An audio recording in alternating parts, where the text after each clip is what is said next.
The form of government of the Commonwealth of Virginia is established by the Virginia Constitution. Legislative, executive, and judicial powers are separated at the state level of government. The legislative branch is called the General Assembly, a bicameral legislature, the House of Delegates, and the Virginia Senate. They meet annually for a fixed number of days.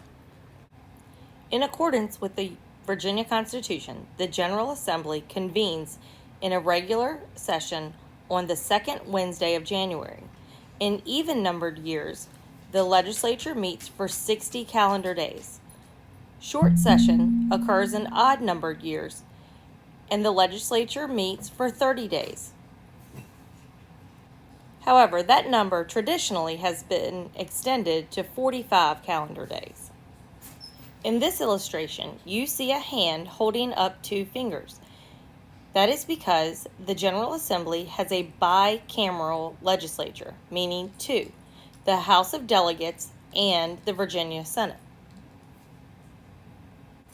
The House of Delegates has between 99 and 100 members, while the Senate has between 33 and 40 members.